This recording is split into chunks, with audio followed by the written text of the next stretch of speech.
Bonjour les amis, il est en pleine bourre, le ministre de l'Intérieur que le monde entier nous envie, notre Moussa binational.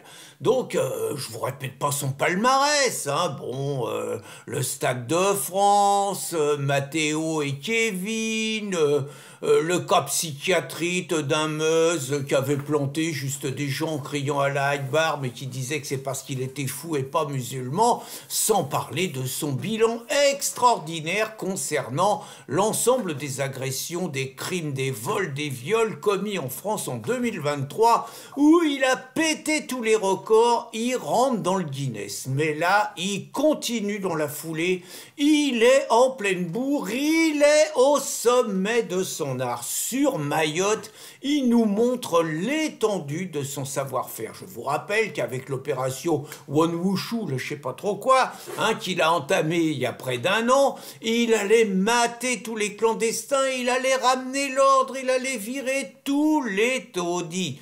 Résultat, 6 mois plus tard, il y a toujours plus de clandestins, l'île est au bord de l'explosion et Moussa, il a été obligé d'annoncer des mesures fortes. Alors les mesures fortes, c'est qu'il n'est pas capable de protéger une toute petite île qui est 20 000 fois plus petite que l'Australie, alors que les Australiens, ils arrivent, eux, à ne pas avoir un clan d'eau. Donc Moussa, d'abord, il n'a pas réussi à protéger l'île. C'est déjà un super résultat.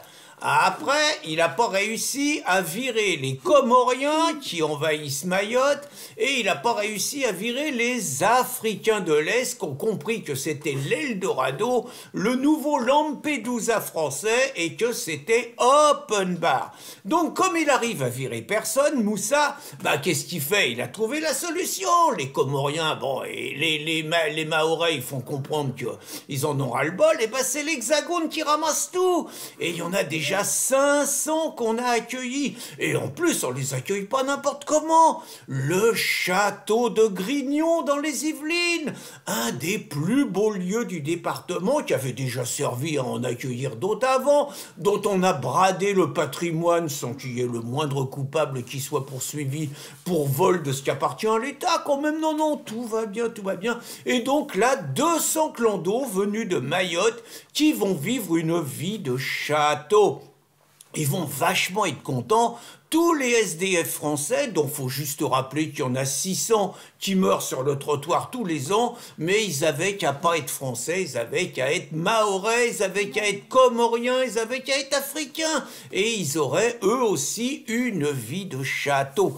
Mais comme si ça suffisait pas, le Moussa, dont il faut rappeler qu'il est ministre chargé des cultes, hein, il n'est pas ministre des cultes parce qu'il paraît qu'il y a une loi du 9 décembre 1905 qui... Alors je vais vous répéter l'article 2. Hein. L'État ne reconnaît, ne salarie et ne subventionne aucun culte. Hein. C'est un fondamental, normalement. Hein. Et donc, normalement, la gauche et les associations dites laïques, payées par nos sous, hein, normalement, ils sont rigoureux là-dessus, surtout quand c'est les cathos. Hein. Et là, donc, Moussa, il nous annonce, à la veille du ramadan, il souhaite déjà un bon ramadan aux musulmans, alors que l'État ne s'occupe pas des religions, normalement, qui souhaite pas souvent joyeux Pâques aux chrétiens, parenthèse, hein. Donc Moussa, il annonce des mesures fortes en faveur des paisibles musulmans. Il annonce d'abord que leurs mosquées, on sait que la plupart des lieux de culte qui sont vandalisés, c'est les églises, c'est les lieux de culte chrétiens, et que la plupart du temps, ils sont vandalisés par des gens qui vont à la mosquée le vendredi, et par des gens qui espèrent obtenir le vote des musulmans, autrement dit l'extrême gauche. La plupart du temps, c'est eux qui vandalisent les églises.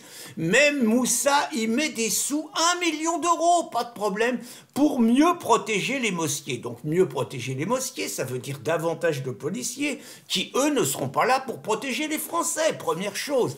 La deuxième chose, Moussa, il annonce que les imams, parce qu'il a pris une mesure forte, oh là, il a dit que les imams qui étaient payés par les pays étrangers, il en voulait plus. Mais le résultat, bah, c'est que maintenant, il faut payer les imams. Et donc Moussa, il commence à nous préparer, et là, ça sera un truc énorme, mais le pire, c'est qu'on ne serait même pas étonné avec ce gouvernement. Donc Moussa, il nous annonce que les imams, il faut qu'ils soient rémunérés correctement, et tout, et tout. Donc rémunérés correctement, ça veut dire qui c'est qui va les casquer? Bah, ça va être nous. C'est ça qu'il est en train de nous préparer, Moussa. Il est en train de nous préparer des imams de France. Et des imams de France, bah, à partir du moment où on veut plus que ce soit l'étranger qui les paye, bah, ça sera la France qui les paiera. Faut pas se raconter d'histoire. C'est ça qu'il est en train de nous préparer. Puis il nous fait un troisième truc extraordinaire. Il nous annonce un truc qui s'appelle l'ADAM. Alors un truc qui est fait pour les Meuse.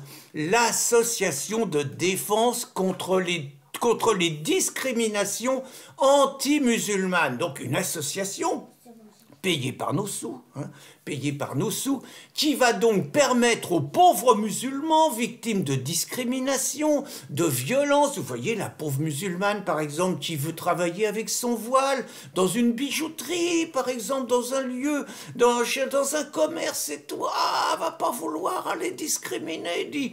Là, ça va, vous allez avoir évidemment toutes les provoques et tout, c'est nous qui allons payer, ils vont multiplier les plaintes contre nous. Ça va être naturellement un défilé devant la 17e chambre au service donc de l'islamisation de la France. Donc voilà les trois mesures, les mesures que nous annonce Moussa, outre le bon ramadan à nos amis musulmans, qui sont ni plus ni moins une trahison du modèle laïque français, mais allons plus loin, une trahison de la France, parce qu'il faut quand même pas oublier. Tous les musulmans ne sont pas des voleurs, tous les musulmans ne sont pas des violeurs, tous les musulmans ne sont pas des assassins, oui, tout ça c'est vrai. Il n'empêche que c'est le recteur de la mosquée de Paris lui-même, Cheikh Hamziz, qui nous racontait que bien que les musulmans ne soient que 10 à 15%, ça il ne le disait pas, dans la population, il y avait 80% de musulmans en prison. Alors évidemment, il réclamait un statut pour les aumôniers musulmans, un machin comme ça, bon, qu'il a obtenu, pas de problème, encore des sous et tout. Mais donc il nous reconnaissait une surreprésentativité musulmane en prison. Il le disait, Jacques Lang l'avait dit aussi. Et on sait tous que la presque totalité des attentats sanglants en France, je dis bien la presque totalité pour pas m'exposer judiciairement, la presque totalité c'est le fait des musulmans. Et on sait tous que la majorité, je dis pas la totalité, des agressions qui sont commises contre des Français et des Françaises, que ce soit des coups de couteau dans la rue, que ce soit des viols, que ce soit des vols, que ce soit des agressions gratuites, que ce soit des attaques d'handicapés, on sait tous que c'est des gens de culture arabo-musulmane qui en sont les coupables, et on sait tous que les victimes, ce sont la plupart du temps les nôtres. Donc moi je veux bien, on nous raconte depuis toujours, depuis l'histoire, qu'il y a plus de 80 ans, il y a eu des très méchants collabos qui ont trahi la France, qui ont travaillé avec l'occupant allemand, tout ça, je veux bien l'histoire et tout, je veux bien le contexte. Mais très franchement, ces collabos, aussi haïssables est-il pu être, aussi erronés, aussi criminels est-il pu être, n'arrivent, je dois le dire, qu'à la cheville des éléments de l'État profond français et de l'ampleur de la trahison de ces gens-là au service de l'ennemi, de l'occupant, et que les Moussa et les Macron ne sont que les chevilles ouvrières les plus visibles d'un État profond qui trahit le peuple, qui trahit la France, qui trahit les Français au service de l'islam. Bonne journée les amis. Bonne journée les amis.